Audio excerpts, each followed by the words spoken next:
ನಮಸ್ತೆ ವೀಕ್ಷಕರೇ, ನಮ್ಮ ಕರ್ನಾಟಕ ಸುದ್ದಿಗೆ ಸ್ವಾಗತ. ನಾನು ಸವಿತಾ ದೊಡ್ಡಯ್ಯ. ತುಮಕೂರು ನಗರದಲ್ಲಿ ಒಟ್ಟು 16 ಬಾಣಂತಿಯರ ಸಾವಾಗಿದೆ. ಸರ್ಕಾರಿ ಆಸ್ಪತ್ರೆಯಲ್ಲಿ 8, ಖಾಸಗಿ ಆಸ್ಪತ್ರೆಯಲ್ಲಿ 8 ಸಾವು ಸಂಭವಿಸಿದೆ. ಇದರಲ್ಲಿ 2 ಸಾವು ಆಸ್ಪತ್ರೆಯ ಒಳಗೆ ಆದರೆ 3 ಹೊರಗಡೆ ನಡೆದಿದೆ ಎಂದು ತುಮಕೂರು ಜಿಲ್ಲೆಯ ಡಿಎಚ್ಒ ಶಂಕರಲಿಂಗೇಗೌಡ ತಿಳಿಸಿದ್ದಾರೆ. ಮಾಧ್ಯಮದವರೊಂದಿಗೆ ಮಾತನಾಡಿದ ಅವರು, ಹೋಮ್ ಡೆಲಿವರಿಯಾಗಿ ಸಾವನ್ನಪ್ಪಿದ್ದಾರೆ. ಕಳೆದ ಬಾರಿ 23 ಆಗಿತ್ತು. ಮಕ್ಕಳ ಸಾವಿನ ಪ್ರಮಾಣ ಕೂಡ ಕಡಿಮೆಯಾಗಿದೆ. ಕಳೆದ ಬಾರಿ 16 ಇತ್ತು, ಈ ವರ್ಷ 10 ಆಗಿದೆ. ನಾವು ಹೆಣ್ಣು ಮಕ್ಕಳಿಗೆ ನಾರ್ಮಲ್ ಡೆಲಿವರಿಗೆ ನಾವು ಹೆಚ್ಚಿನ ಪ್ರಾಶಸ್ತ್ಯ ಕೊಡ್ತಾ ಇದ್ದೀವಿ. ಆಗ ಸಾವಿನ ಸಂಖ್ಯೆ ಕಡಿಮೆಯಾಗುತ್ತಿತ್ತು. ಬಳ್ಳಾರಿಯಲ್ಲಿ ಸಾವಾದ ನಂತರ ಮೆಡಿಸಿನ್ ರೀಪ್ಲೇಸ್ ಮಾಡ್ತಾ ಇದ್ದೀವಿ ಎಂದು ತಿಳಿಸಿದರು. 16 ಡೆತ್ಸ್ ಆಗಿದೆ, ಬಾಣಂತಿಯರ ಸಾವಾಗಿದೆ ಈ ವರ್ಷ. 8 ಸರ್ಕಾರಿ ಆಸ್ಪತ್ರೆಗೆ ಸೇರ್ತಕ್ಕಂಥದ್ದು, ಇನ್ನು 8 ಖಾಸಗಿ ಹಾಸ್ಪಿಟ್ಲಲ್ಲಿ ಆಗಿರ್ತಕ್ಕಂಥ ಮರಣ ಆಯಿತಾ. 8ರಲ್ಲಿ 2 ಸಾವು ಮಾತ್ರ ಹಾಸ್ಪಿಟ್ಲಲ್ಲಿ ಒಳಗೆ ನಡೆದಿರ್ತಕ್ಕಂಥದ್ದು. 3 ಆನ್ ದಿ ವೇ ಟ್ರಾನ್ಸಿಟಲ್ಲಿ ಆಗಿರ್ತಕ್ಕಂಥ, ಆಂಬ್ಯುಲೆನ್ಸ್ ಬರಬೇಕಾಗಲಿ ಹೋಗ್ಬೇಕಾಗಲಿ. ಇನ್ನೆರಡು ಎಂತ ಇದೆ ನೋಡು, ಟ್ರಾನ್ಸಿಟಲ್ಲಿ 3, ಆಮೇಲೆ ಪ್ರೈವೇಟ್ ಫೆಸಿಲಿಟಿಲಿ 8, ಗೌರ್ಮೆಂಟ್ ಫೆಸಿಲಿಟಿಲಿ 3, ಒಂದು ಹೋಮ್ ಡೆಲಿವರಿ ಆಗಿ ಸತ್ತೋಗಿರ್ತಕ್ಕಂಥದ್ದು. ಕಳೆದ ವರ್ಷ ಕಮ್ಮಿ ಇತ್ತು ಅನಿಸುತ್ತೆ, 23 ಇತ್ತು. ಈ ಸತಿ ಕಮ್ಮಿ ಆಗಿದೆ. ಆಮೇಲೆ ಮಕ್ಕಳು ಪ್ರಮಾಣನೂ ಕಮ್ಮಿ ಆಗಿದೆ. ಹೋದ ಸತಿ 16 ಇತ್ತು, ಈ ಸತಿ 10 ಕಮ್ಮಿ ಆಗಿದೆ. ಇಲ್ಲ, ಈಗೆಲ್ಲ ನಮಗೆ ಏನಂದರೆ ಇನ್ಫಾರ್ಮೇಷನ್ನು, ಎಜುಕೇಷನ್ನು, ಕಮ್ಯುನಿಕೇಷನ್ನು ಅವ್ರಿಗೆ ಎಲ್ಲನೂ ಇದ್ರ ಬಗ್ಗೆ ತಿಳಿಸ್ಕೊಡ್ತಾ ಇದ್ದೀವಿ. ಆದಷ್ಟು ತಾಯಿಂದರಿಗೆ ಕೇಳ್ಕೊಳ್ಳೋದಿಷ್ಟೇ, ನಾರ್ಮಲ್ ಡೆಲಿವರಿ ಮಾಡಿಸ್ಕೊಳ್ಳಿ. ಎಲ್ಲ ಕಡೆ ಧೈರ್ಯವಾಗಿರಿ, ನಾರ್ಮಲ್ ಡೆಲಿವರಿ ಮಾಡಿಸ್ಕೊಳ್ಳಿ. ಈಗ ಸಿಸೇರಿಯನ್ ಮಾಡಿಸ್ಕೊಳ್ಳೋದ್ರಿಂದ ಪ್ರಕರಣಗಳು ಜಾಸ್ತಿ ಆಗ್ತವೆ. ನಾರ್ಮಲ್ ಡೆಲಿವರಿ ಮಾಡಿಸ್ಕೊಂಡು ಊಟ ತಿಂಡಿ ಎಲ್ಲ ಚೆನ್ನಾಗಿ ಪೌಷ್ಟಿಕ ಆಹಾರ ತಿನ್ಕೊಂಡು ನಾರ್ಮಲ್ ಡೆಲಿವರಿ ಮಾಡಿಸ್ಕೊಳ್ಳಿ ಅಂತ ಕೇಳ್ಕೊಳ್ತೀನಿ. ನನಗೆ ಗೊತ್ತಿಲ್ಲಪ್ಪ ಅದ್ರ ಬಗ್ಗೆ, ನಮ್ಗೆ ಅಡ್ಮಿನಿಸ್ಟ್ರೇಷನ್ನೇ ಬೇರೆ. ನನ್ನ ಅಡ್ಮಿನಿಸ್ಟ್ರೇಷನ್ ಇಡೀ ಜಿಲ್ಲೆಯಲ್ಲಿ ಏನಿದ್ರು ಕೇಳಿ ನಾನು ಹೇಳ್ತೀನಿ. Hospital separate. ಜಿಲ್ಲಾ ಆಸ್ಪತ್ರೆಯಲ್ಲಿ ಏನಾಗಿದೆ ಅಂದರೆ, ಯಾವುದೇ ಒಂದು ಡಿಪಾರ್ಟ್ಮೆಂಟಲ್ಲೂ ಕಂಪ್ಲೀಟಾಗಿ ಇವನ್ ಡೋರ್ ಹತ್ರ ಒಬ್ರು ಹೆಡ್ ನಿಲ್ಲಿಸಿ ಮಿನಿಮಮ್ 8 ಡಾಕ್ಟರ್ಸ್ ಬರ್ತಾರೆ ಅಲ್ಲಿಗೆ. ನಗರದ ಸರ್ಕಾರಿ ಆಸ್ಪತ್ರೆಯಲ್ಲಿ ಒಂದು ಸ್ಟಾಫ್ ನರ್ಸ್ ಇಲ್ಲ. ಇದರಲ್ಲ 4 ನಿನ್ನೆ ಇವನೇ ಹೋಗಿದ್ದ, ನಾಯಿ ಕರೆದಿತ್ತು ಅಂತ ಇಂಜೆಕ್ಷನ್ ತಗೊಳಕ್ ಹೋಗಿದ್ದ. ಆಮೇಲೆ ಸರ್ ಟಿ ಇಂಜೆಕ್ಷನ್ ಇಲ್ಲ. ನಾವು 2 ಕಡೆನೂ ILR ಡಿಫ್ಯೂಸರ್ ಎಲ್ಲ ಇದೆ, ಸ್ಟಾಕ್ ಇದೆ. ಇಲ್ಲ, ನಾನು ಅದನ್ನು ಇವತ್ತೇ ಚೆಕ್ ಮಾಡಿ ಹೇಳ್ತೀನಿ. ಇಲ್ಲ ಸಾಧ್ಯ ಇಲ್ಲ ಸರ್. ಒಂದು ನಿಮಿಷ, ಅದಕ್ಕೆ ಹೇಳ್ತೀನಿ ನಿಮಗೆ. ತುಮಕೂರಲ್ಲಿ ಜನರಲ್ ಯಾಕೆ NS ಬಾಟ್ಲು RL ಇಲ್ಲ ಅಂದರೆ, ಮೊನ್ನೆ ಎಲ್ಲ ಪ್ರಕರಣಗಳು ಎಲ್ಲ ಬಳ್ಳಾರಿಯಲ್ಲಿ ಸಾವಾಗಿರ್ತಕ್ಕಂಥದ್ದಿಂದ ನಾವು ಅದನ್ನೆಲ್ಲ ವಾಪಸ್ ತೆಗಿಸ್ತಾ ಇದ್ದೀವಿ. ಏನೇನು ನಾವೆಲ್ಲ ಕೊಟ್ಟಿದ್ದೀವಿ ಎಲ್ಲ ಕಡೆ, ಅದನ್ನು ವಾಪಸ್ ತೆಗಿಸ್ತಾ ಇದ್ದೀವಿ, ರೀಪ್ಲೇಸ್ ಮಾಡಿಸ್ತಾ ಇದ್ದೀವಿ. ನಮ್ಗೆ ಅವಕಾಶ ಬೇಕು ಅದಕ್ಕೆ. ಯಾಕೆಂದರೆ ಒಂದೇ ಸತಿ ನಾವು ಲಕ್ಷಾಂತರ ಬಾಟ್ಲು ತರಿಸ್ಕೊಳ್ಳೋಕ್ಕಾಗಲ್ಲ. ನಾವು ಸ್ವಲ್ಪನೇ ತರಿಸ್ಕೊಂಡು ರಿಪ್ಲೇಸ್ ಮಾಡ್ತಾ ಇದ್ದೀವಿ, ಎಲ್ಲ ತೆಗಿಸ್ತಾ ಇದ್ದೀವಿ. ಅಧಿಕಾರಿಗಳ ಕಚೇರಿಗೆ ಹೋಗಿ ಧಮಕಿ ಹಾಕಿದರೆ, ರೋಲ್ ಕಾಲ್ ಮಾಡಿದರೆ ಅಂತಹ ಪತ್ರಕರ್ತರಿಗೆ ಕೇಸ್ ಮಾಡಲಾಗುವುದು ಎಂದು ಗುಬ್ಬಿಯಲ್ಲಿ ಶಾಸಕ SR ಶ್ರೀನಿವಾಸ್ ಖಡಕ್ ಎಚ್ಚರಿಕೆ ನೀಡಿದ್ದಾರೆ.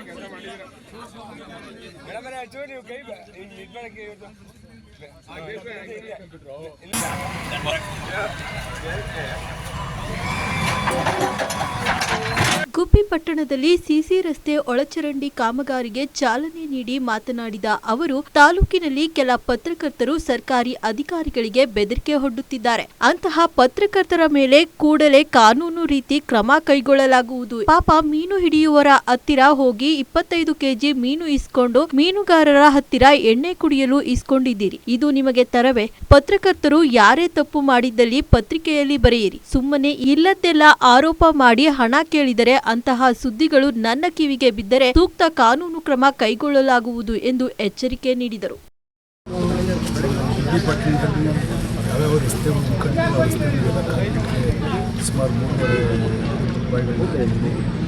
ಇದು ಹಿಂದೆ ಇರ್ತಕ್ಕಂಥ ಗ್ರಾಮ ದೇವತೆ ದೇವಸ್ಥಾನ ಕೂಡ ಅದನ್ನು ಕಟ್ಟಿಸ್ಲಿಕ್ಕೆ ಕಟ್ಟಿಸ್ತಾ ಇದ್ದೀವಿ. ಅದಕ್ಕೂ ಕೂಡ ನಾವು ಸುಮಾರು 15 ಲಕ್ಷ ರೂಪಾಯಿ ಹಾಕಿ ಅದಕ್ಕೂ ಕೂಡ ನಾವೇ ಕಟ್ಟಿಸ್ಕೊಂಡು ಎಲ್ಲ 18 ಜನಕ್ಕೂ ಸೇರ್ಕೊಂಡು ಅವ್ರಿಗೆ ಹೇಳಿದ್ದೀವಿ. ಅದಕ್ಕೆ ಪೂರಕವಾಗಿ ಅದು ಸುಟ್ಟು ಕಾಂಕ್ರೀಟ್ ಆಗಬೇಕು. ಚನ್ನಬಸವೇಶ್ವರ ದೇವಸ್ಥಾನಕ್ಕೆ 20 ಲಕ್ಷ ರೂಪಾಯಿ ಹಾಕಿದ್ದೀವಿ. ಸದ್ಯ ಭಾವಸಾರ ಕ್ಷೇತ್ರೀಯ ಸಮಾಜಕ್ಕೆ ಮತ್ತು ಸವಿತಾ ಸಮಾಜಕ್ಕೆ ಕೂಡ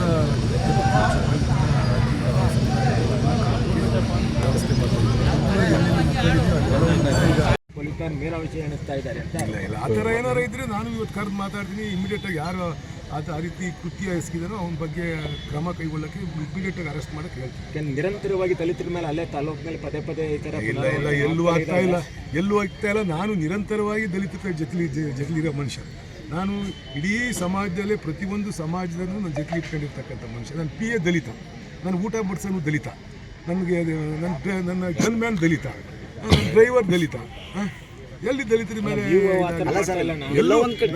ಕೆಲವು ಕಿಡಿಗೇಡಿಗಳಿಂದ ಕೆಲವು ಕಿಡಿಗೇಡಿಗಳು ನಿಮ್ಮಲ್ಲೂ ಅವರೇ, ನಿಮ್ಮ ಪತ್ರಕರ್ತರಲ್ಲೂ ಅಲ್ಲೆಲ್ಲ ಮೀನು ಹಿಡಿ ಅಂತ ಹೋಗ್ತಾರೆ. ನಿಮ್ಮಲ್ಲಿ ಯಾರೋ ಒಬ್ಬ ಮೀನು ಹಿಡಿ ಅಂತ ಹೋಗಿ 25 kg ಮೀನು ತಗೊಂಡು ಅದು ಬೇಯಿಸೋಕ್ಕೆ ಎಣ್ಣೆಗೂ ಕಾಸು ಕೇಳ್ತಾರೆ. ಇದು ನಿಮ್ಮಲ್ಲೂ ಇಲ್ವಾ?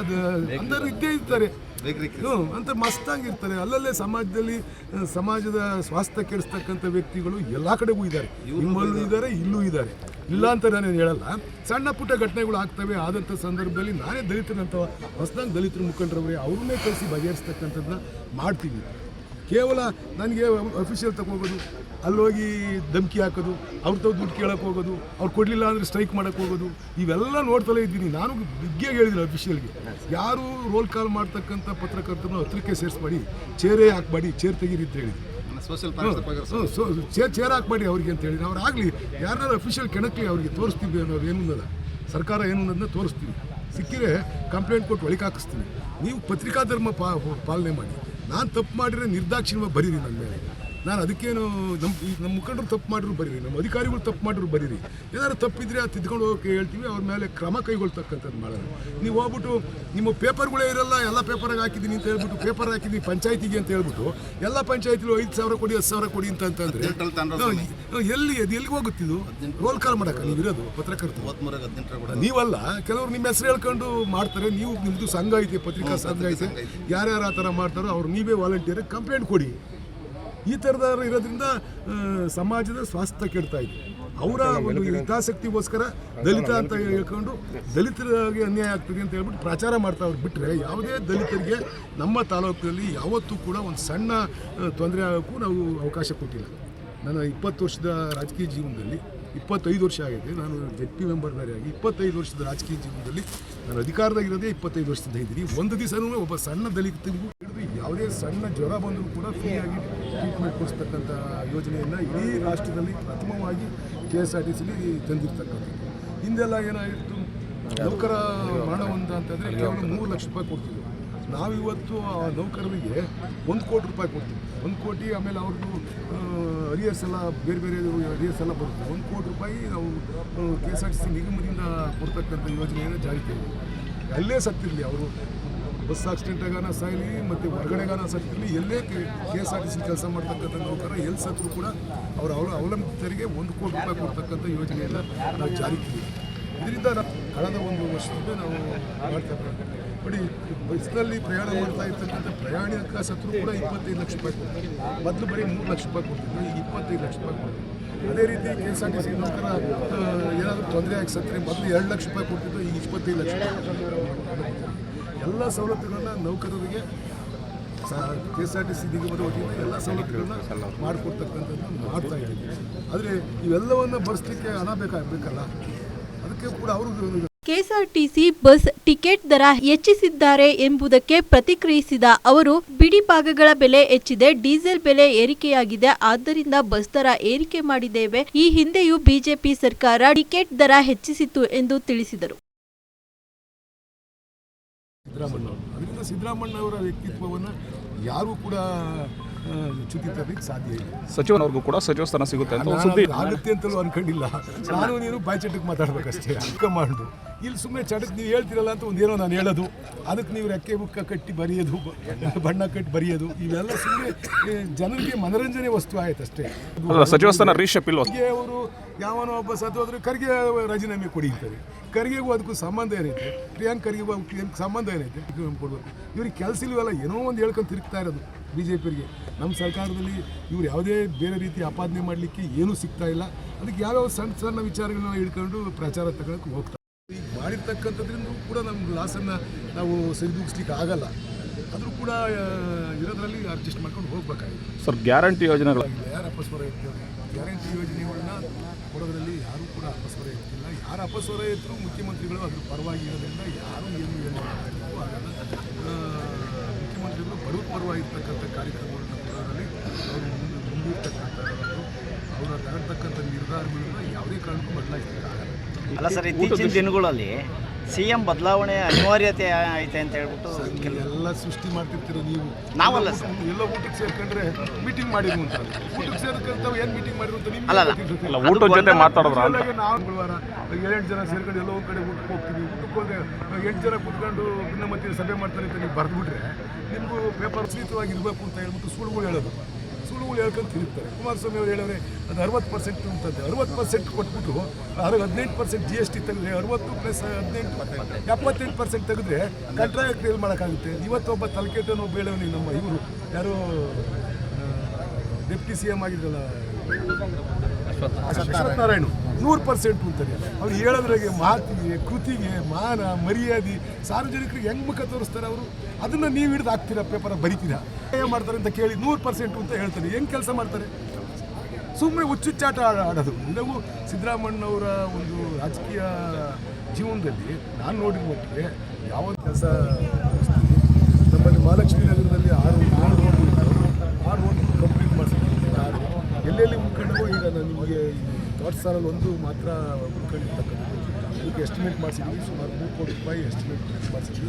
ಅದನ್ನು ಕೂಡ ಮುಂಬರೋದಿಂದಲೇ ಸೇರಿಸಿ ಕಂಪ್ಲೀಟ್ ಮಾಡ್ತಕ್ಕಂಥದ್ದು. ಸೊ KSRTC 15% ರೈಸ್ ಮಾಡಿದ್ದಾರೆ ಅಂತ ಹೇಳಿ ಪ್ರತಿಭಟನೆಗಳು ಆಗ್ತಾ ಇದೆ. ವಿರೋಧ ಪಕ್ಷದವರು ಮಾತ್ರ ಕೇಳ್ತಾವ್ರೆ. ವಿರೋಧ ಪಕ್ಷದವರು ವಿರೋಧ ಮಾಡಬೇಕು ಅಂತಕ್ಕಂಥ ಉದ್ದೇಶ ಇಟ್ಟರೆ ಮಾತ್ರ ಕೇಳ್ತಾರೆ.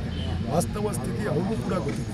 ಈಗ ಸನ್ಮಾನ್ಯ ವಿರೋಧ ಪಕ್ಷದ ನಾಯಕರು ಅಶೋಕ್ ಅವರು ಸಾರಿಗೆ ಮಂತ್ರಿ ಆದ ಸಂದರ್ಭದಲ್ಲಿ 4 ಬಾರಿ ಅವರು ಪ್ರೈಸ್ ಜಾಸ್ತಿ ಮಾಡಿದ್ದಾರೆ. ಅವ್ರು ಯಾಕೆ ಮಾಡಿದ್ರು ಗೊತ್ತಾಗಿದ್ದರೆ ಕಳೆದ ಸುಮಾರು 6 ವರ್ಷಗಳಲ್ಲಿ ಯಾವುದೇ ರೇಟನ್ನು ಜಾಸ್ತಿ ಮಾಡಲಿಕ್ಕೆ ಹೋಗಿಲ್ಲ KSRTC. ಈಗ KSRTC ನೌಕರರು ಕೂಡ ಅಲ್ಲಿ ಕೆಲಸ ಮಾಡ್ತಾರೆ. BJP ಸರ್ಕಾರ ಹಿಂದಿದ್ದಂಥ BJP ಸರ್ಕಾರದಾಗೆ 6,000 ಕೋಟಿ ರೂಪಾಯಿ ಲಾಸ್ ಮಾಡಿದೆ. ಅದ್ರ ಹಿಂದೆ ರಾಮಲಿಂಗ ರೆಡ್ಡಿ ಅವರು ಕಾಂಗ್ರೆಸ್ನಲ್ಲಿ ಸಚಿವರಾದಂಥ ಸಂದರ್ಭದಲ್ಲಿ ಕೇವಲ ಪೆಂಡಿಂಗ್ ಇಟ್ಟಿದ್ದು ಲಾಸ್ ಮಾಡಿದ್ದು ಸಾಲ ಇದ್ದಿತ್ತು. ಈಗ BJP ಅವ್ರು ಬಿಟ್ಟು ಹೋಗುವಾಗ 6,000 ಕೋಟಿ ಸಾಲ ಇದೆ. ಹೊಸ ಮಾರ್ಗಗಳನ್ನ ಬಿಟ್ಟಿದ್ದೀವಿ. ನಮ್ಮ ಶಕ್ತಿ ಯೋಜನೆ ಆದಮೇಲೆ ಹೊಸ ಮಾರ್ಗಗಳನ್ನ ಹಳೆ ಇದ್ದಂಥ ಸೇರಿ ಹೊಸ 1,700 ಚಿಲ್ಲರೆ ಮಾರ್ಗಗಳನ್ನ ಹೊಸ ಮಾರ್ಗಗಳನ್ನ ಬಿಟ್ಟಿದ್ದೀವಿ.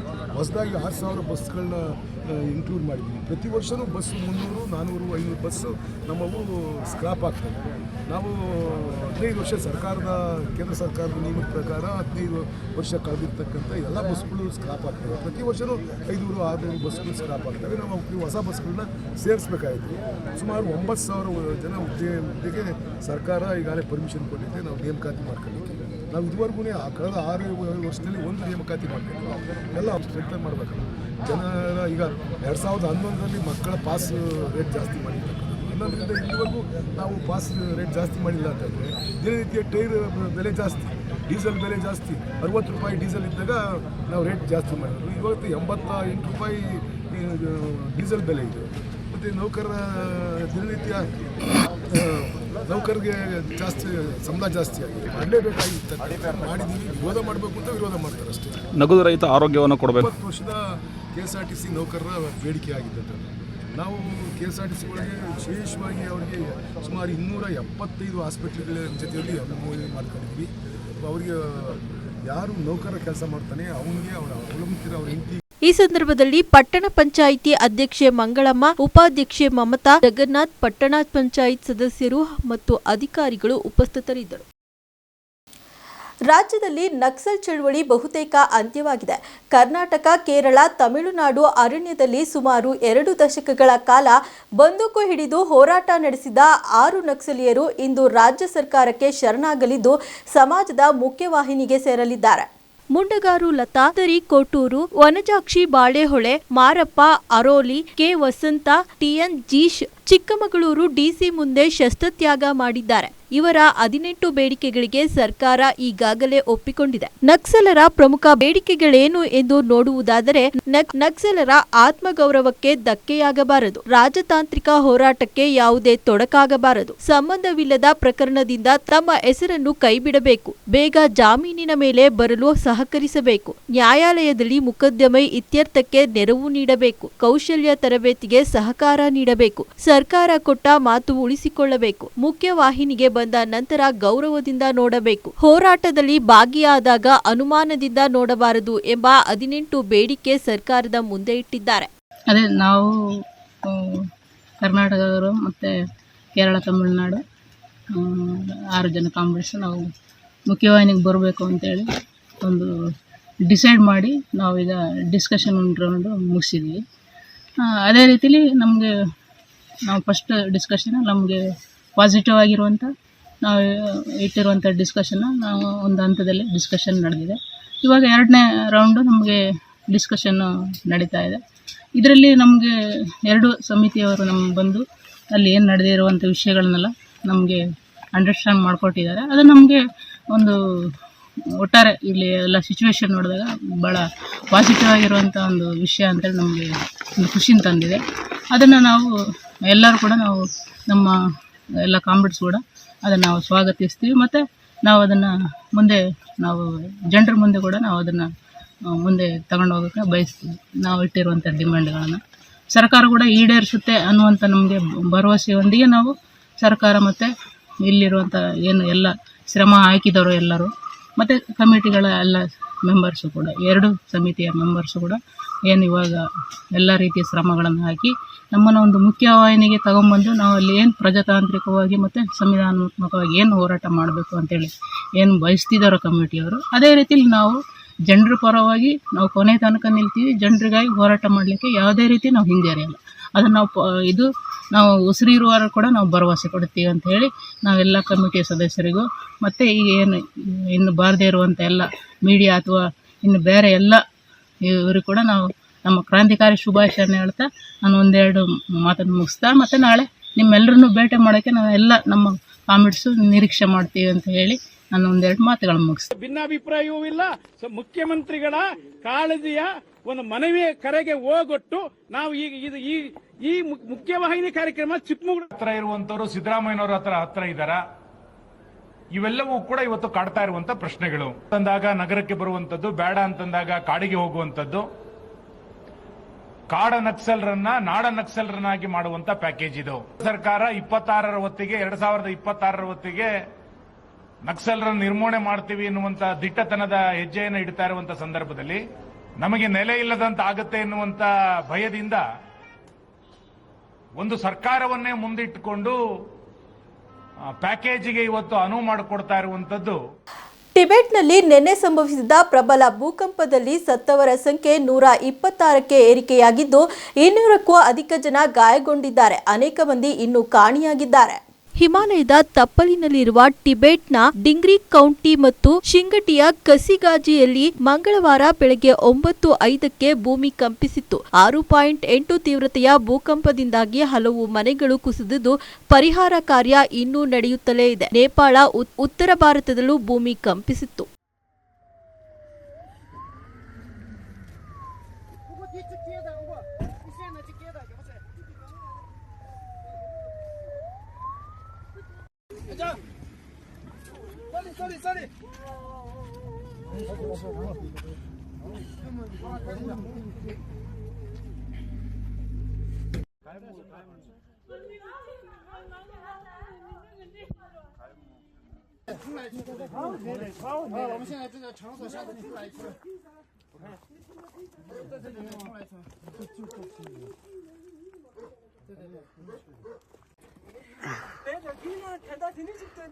아,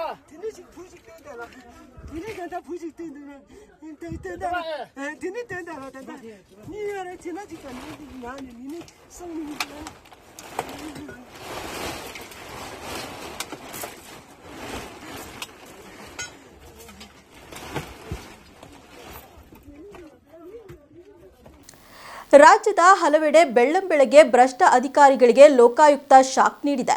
ಬೆಂಗಳೂರು ಸೇರಿ ರಾಜ್ಯದ 8 ಕಡೆಗಳಲ್ಲಿ ಲೋಕಾಯುಕ್ತ ದಾಳಿಯಾಗಿದೆ.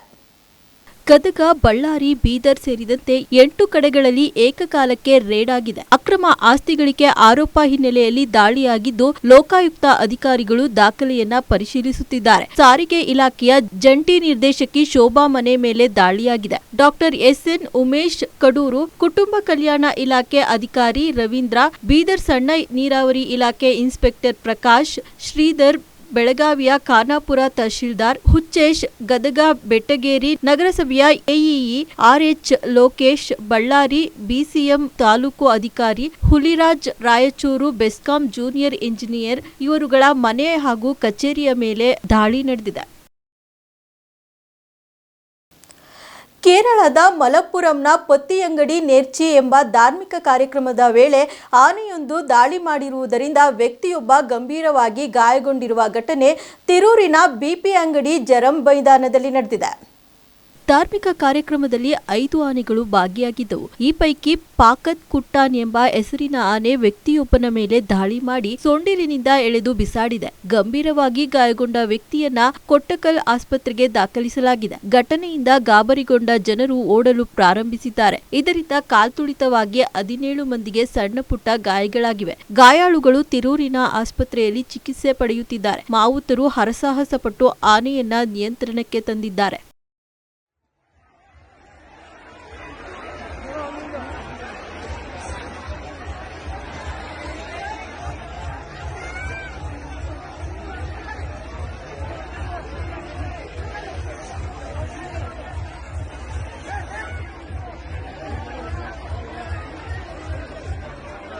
ಕೊರಟಗೆರೆಯ ಪಟ್ಟಣ ಪಂಚಾಯಿತಿ ಮುಂಭಾಗದಲ್ಲಿ 35ನೇ ವರ್ಷದ ಅಯ್ಯಪ್ಪ ಸ್ವಾಮಿ ಭಜನಾ ಕಾರ್ಯಕ್ರಮ ವಿಜೃಂಭಣೆಯಿಂದ ನಡೆಯಿತು.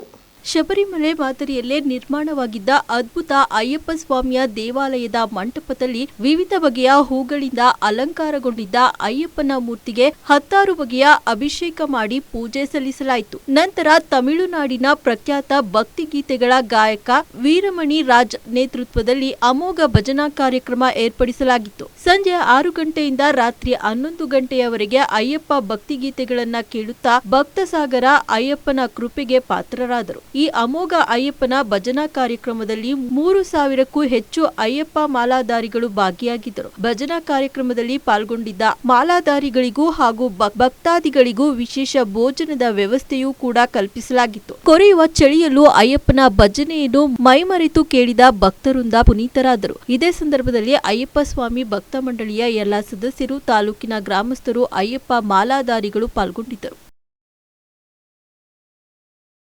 ದೇಶದ ಹಿರಿಯ ಗಗನಯಾತ್ರಿ ಮತ್ತು ಕ್ರಯೋಜೆನಿಕ್ ಇಂಜಿನ್ ತಜ್ಞ ವಿ ನಾರಾಯಣ್ ಇಸ್ರೋದ ನೂತನ ಮುಖ್ಯಸ್ಥರಾಗಲಿದ್ದಾರೆ. ಹಾಲಿ ಮುಖ್ಯಸ್ಥ ಎಸ್ ಸೋಮನಾಥ್ 2 ವರ್ಷಗಳ ಅಧಿಕಾರಾವಧಿ ಪೂರ್ಣಗೊಳಿಸಿದ ನಂತರ ಜನವರಿ 14ರಂದು ನಿವೃತ್ತರಾಗಲಿದ್ದಾರೆ.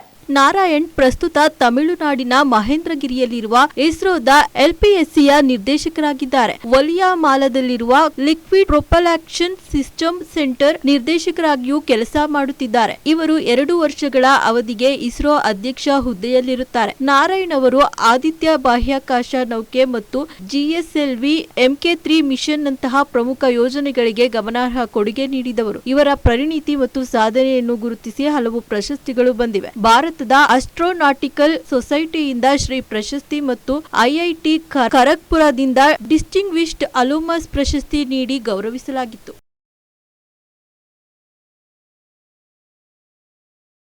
ಛತ್ತೀಸ್ಗಢದ ಬಿಜಾಪುರದಲ್ಲಿ ಸೋಮವಾರ ನಕ್ಸಲರು ನಡೆಸಿದ ಭೀಕರ ದಾಳಿಯಲ್ಲಿ ಸಾವನ್ನಪ್ಪಿದ 8 ಮಂದಿಯಲ್ಲಿ 5 ನಕ್ಸಲಿಸಂ ತೊರೆದು ಪೊಲೀಸ್ ಪಡೆಗೆ ಸೇರಿದವರಾಗಿದ್ದರು ಎಂದು ಹಿರಿಯ ಅಧಿಕಾರಿಗಳು ತಿಳಿಸಿದ್ದಾರೆ. ಜಿಲ್ಲಾ ರಿಸರ್ವ್ ಗಾರ್ಡ್ ಕಾನ್ಸ್ಟೇಬಲ್ಗಳಾದ ಬುಬ್ರಾಮ್ ಕೋರ್ಸಾ, ಕಾನ್ಸ್ಟೇಬಲ್ಗಳಾದ ಡುಮ್ಮಾ ಮಾರ್ಕಂ, ಪಾಂಡು ರಾಮ್, ಬಮ್ಮನ್ ಸೋದಿ ಮತ್ತು ಬಸ್ತಾರ್ ಫೈಟರ್ ಸೋಮ್ದು ಎಂಬುವರು ದಾಳಿಯಲ್ಲಿ ಮೃತಪಟ್ಟಿದ್ದರು. ಇವರೆಲ್ಲ ಈ ಹಿಂದೆ ನಕ್ಸಲರಾಗಿದ್ದು ಬಳಿಕ ಶರಣಾಗಿ ಪೊಲೀಸ್ ಇಲಾಖೆ ಸೇರಿದವರು ಎಂದು ಬಸ್ತಾರ್ ವ್ಯಾಪ್ತಿಯ ಐಜಿಪಿ ಸುಂದರ್ ರಾಜ್ ಪಿ ಹೇಳಿದರು. ಕೋರ್ಸಾ ಮತ್ತು ಸೋದಿ ಎಂಬುವರು ಬಿಜಾಪುರ ಜಿಲ್ಲೆಯ ನಿವಾಸಿಗಳಾಗಿದ್ದು ಇನ್ನು 3 ದಾಂತೇವಾಡ ಜಿಲ್ಲೆಯವರಾಗಿದ್ದಾರೆ. ಕಳೆದ ವರ್ಷ 7 ಜಿಲ್ಲೆಗಳನ್ನು ಒಳಗೊಂಡಿರುವ ಬಸ್ತಾರ್ ಪ್ರದೇಶದಲ್ಲಿ 792 ನಕ್ಸಲರು ಪೊಲೀಸರಿಗೆ ಶರಣಾಗಿದ್ದರು. ಕುಟ್ರು ಪೊಲೀಸ್ ಠಾಣಾ ವ್ಯಾಪ್ತಿಯ ಅಂಬೇಲಿ ಗ್ರಾಮದ ಬಳಿ ಭದ್ರತಾ ಸಿಬ್ಬಂದಿ ಸಾಗುತ್ತಿದ್ದ ವಾಹನವನ್ನು ಸೋಮವಾರ ನಕ್ಸಲರು ಸ್ಫೋಟಿಸಿದರು. 8 ಭದ್ರತಾ ಸಿಬ್ಬಂದಿ ಹಾಗೂ ಡಿಆರ್ಜಿ ಮತ್ತು ಬಸ್ತಾರ್ ಫೈಟರ್ಸ್ನ ರಾಜ್ಯ ಪೊಲೀಸರ 2 ಘಟಕದಲ್ಲಿನ ಕ್ರಮವಾಗಿ 4 ಹಾಗೂ ಒಬ್ಬ ಚಾಲಕ ಸಾವನ್ನಪ್ಪಿದರು. ಕಳೆದ 2 ವರ್ಷಗಳಿಂದ ಛತ್ತೀಸ್ಗಢದಲ್ಲಿ ನಕ್ಸಲರು ಭದ್ರತಾ ಸಿಬ್ಬಂದಿಯ ಮೇಲೆ ನಡೆಸಿದ್ದ ಅತಿದೊಡ್ಡ ದಾಳಿ ಇದಾಗಿದೆ. ಇಷ್ಟಿತ್ತು ಈ ಹೊತ್ತಿನ ಸುದ್ದಿ ಮತ್ತು ಮನೋರಂಜನೆಗಾಗಿ ನೋಡ್ತಾ ಇರಿ ನಮ್ಮ ಕರ್ನಾಟಕ ಟಿವಿ. ಇದು ಕನ್ನಡಿಗರ ಭರವಸೆ.